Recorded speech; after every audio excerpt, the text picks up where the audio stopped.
Aisha, we're just going to jump out and thank you for that. Here's Mitch McConnell now reacting to all of this on the Senate floor. Uniting our people and uniting our nation. Yesterday, that very same man delivered a deliberately divisive speech that was designed to pull our country further apart. 12 months ago, this president said we should see each other not as adversaries, but as neighbors. Yesterday, he called millions of Americans his domestic enemies. 12 months ago, the president called on Americans to join forces, stop the shouting, lower the temperature. But yesterday, he shouted that if you disagree with him, you're George Wallace. George Wallace. If you don't pass the laws he wants, you're Bull Connor. And if you oppose giving Democrats untrammeled one-party control of the country, well, you're Jefferson Davis. 12 months ago, this president said disagreement must not lead to disunion. But yesterday he invoked the bloody disunion of the Civil War, to demonize Americans who disagree with him. He compared, listen to this, a bipartisan majority of senators to literal traitors. How profoundly unpresidential. Look, I've known, liked, and personally respected Joe Biden for many years. I did not recognize the man at the podium yesterday. American voters did not give President Biden a mandate for very much. He got a tied Senate, negative coattails in the House, the narrowest majorities in over a century. The president did not get a mandate to transform America or reshape society. But he did arguably get a mandate to do just one central thing that he campaigned on. Here's what that was: bridge a divided country, lower the temperature, dial down the perpetual air of crisis in our politics. That is the one central promise that Joe Biden made. It is the one job citizens actually hired him to do.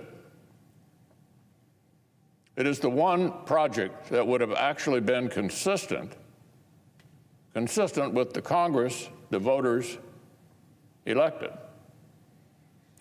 But President Biden has chosen to fail his own test. The president's rant yesterday was incoherent, incorrect, and beneath his office.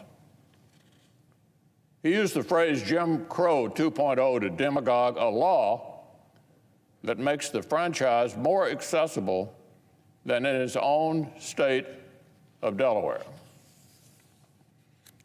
He blasted Georgia's procedures regarding local elections officials while pushing national legislation with almost identical language on that issue. The president implied things like widely popular voting ID laws to be, quote, listen to this, totalitarian.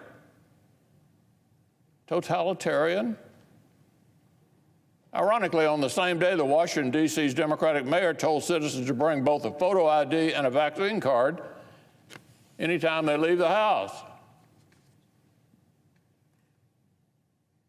The president repeatedly invoked the January 6th riot, while himself using irresponsible, delegitimizing rhetoric that undermines our democracy.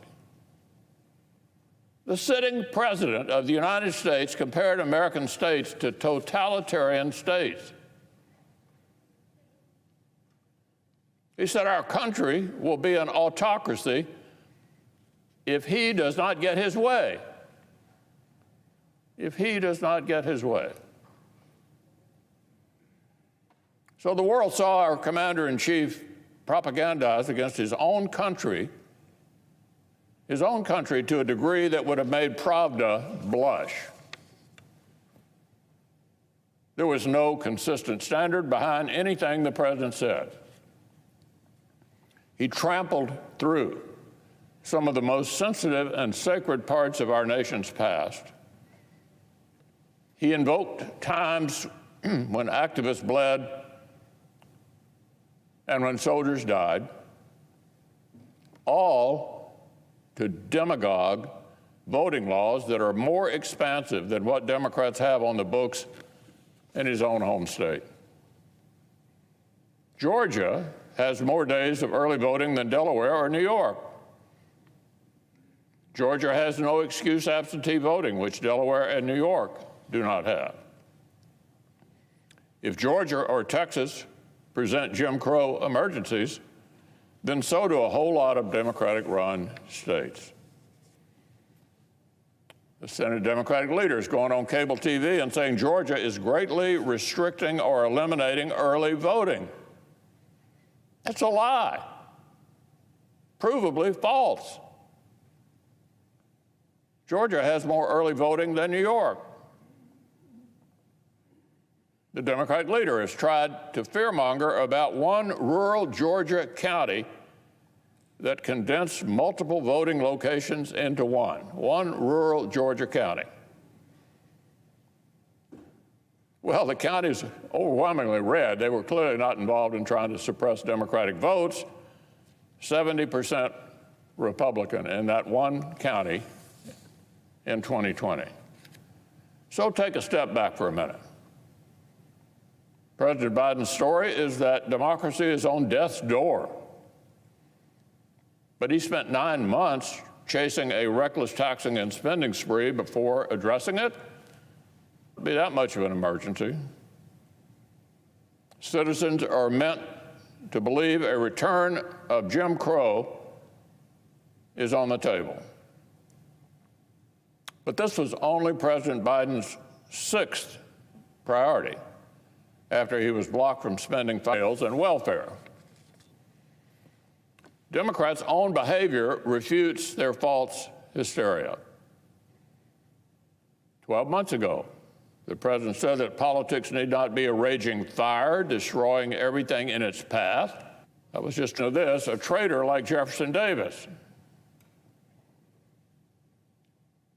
1 week ago, President Biden gave a January 6th lecture about not stoking political violence. 1 week ago. Yesterday, with the world's largest megaphone, he invoked the literal civil war and said we're on the doorstep of autocracy, talked about domestic enemies, rhetoric unbecoming of a president of the United States. In less than a year, restoring the soul of America has become this: agree with me or you're a bigot. Agree with me or you're a bigot. From lowering the temperature to invoking totalitarian states and the Civil War. So this inflammatory rhetoric was not an attempt to persuade skeptical Democrat or Republican senators. This whole display,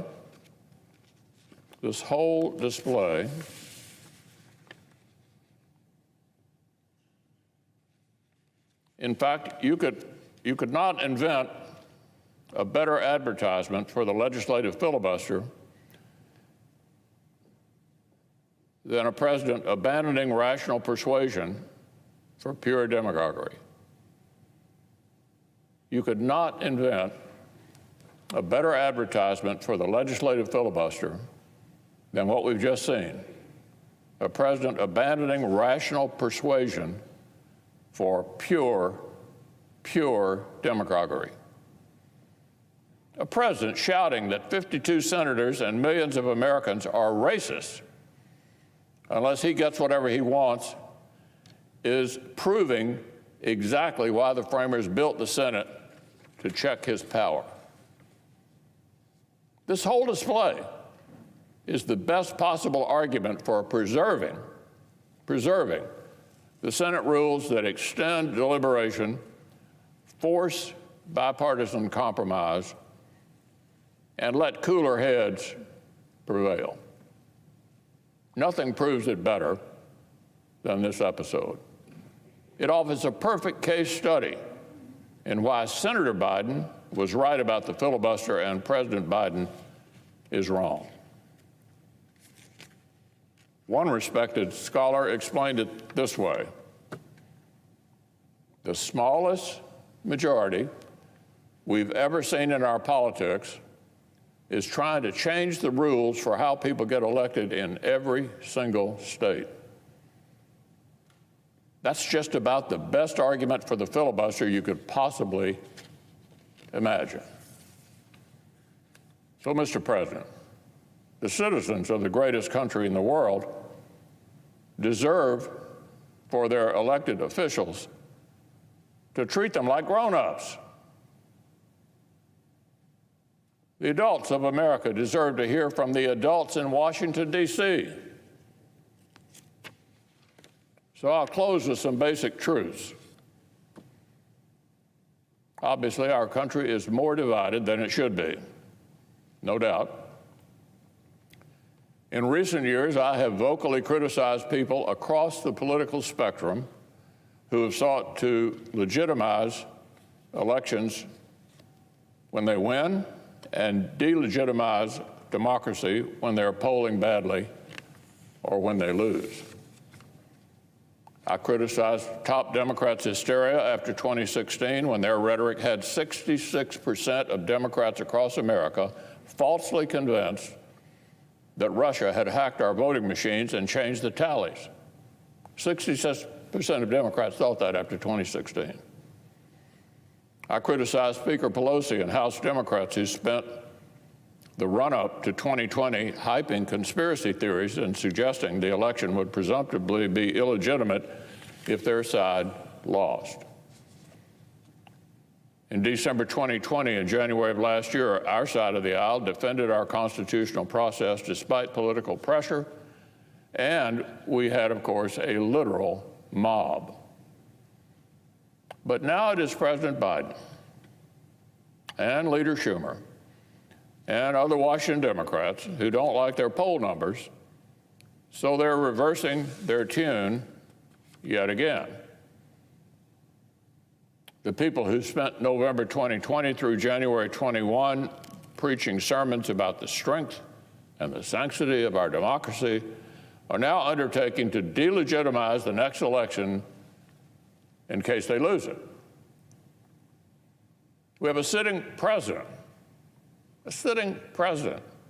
invoking the Civil War, shouting about totalitarianism, and labeling millions of Americans his domestic enemies.